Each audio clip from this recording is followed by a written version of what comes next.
ఇవాళ మీ అందరి సమక్షంలో దేశానికి ఆదర్శంగా ఉండే నిర్ణయం ఇందిరమ్మ ఇండ్లు 4,50,000 ఇండ్లు 22,500 కోట్ల రూపాయలతోని పేదవాళ్ళు ఆత్మగౌరవంతో బ్రతికే కార్యక్రమం ఇవాళ మీ కళ్ళ ముందు ఇందిరమ్మ ఇండ్ల కార్యక్రమాన్ని ప్రారంభించుకున్నాం.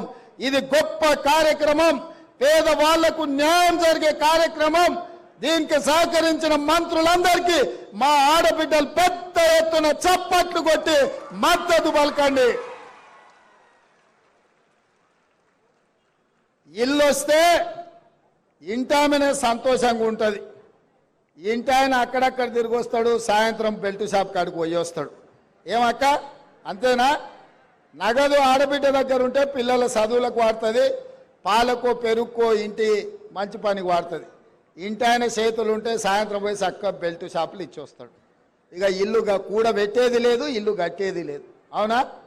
అందుకే ఇవాళ మా ఆడబిడ్డలు మా అక్కలు సంతోషంగా ఉండాలి అని అంటే మేము ఆర్థిక మంత్రి గారిని అడగంగానే 22,500 కోట్ల రూపాయలు ఇచ్చి ఆడబిడ్డలను ఆదుకుందాం, అండగా నిలబడతామని ఇవాళ ఈ ఇందిరమ్మ ఇండ్ల కార్యక్రమం వేలాది మంది ఆడబిడ్డల సమక్షంలో ఈరోజు ప్రారంభించుకున్నాం.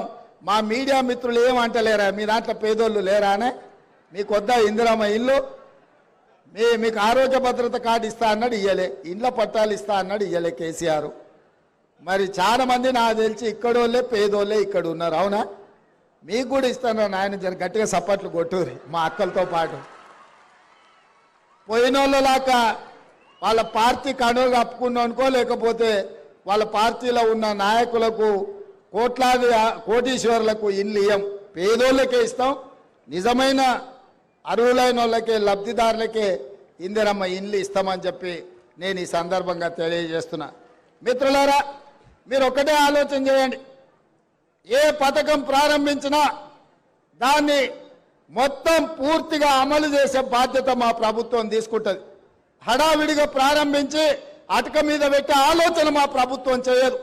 ఏది ఇచ్చినా ఆనాడు ఆకాశమే హద్దుగా ఇందిరమ్మ ఇల్లు అడిగిన ప్రతి పేదవాడికి అక్కడక్కడ ఒకరొకరు 2 తీసుకున్నా కూడా ఆ ఎల్ల Congress party doctor YS Rajasekhara Reddy గారు ఉన్నప్పుడు ఇచ్చిన మాట వాస్తవం కాదా? మీరు ఆలోచన చేయండి. అందుకే ఇవాళ నేను ఒక్క మాట సూటిగా కేసీఆర్ కు సవాలు విసురుతున్నా. నువ్వు డబుల్ బెడ్రూమ్ ఇల్లు ఇచ్చినా దళితులను ఆదుకున్నా అంటున్నావు కదా.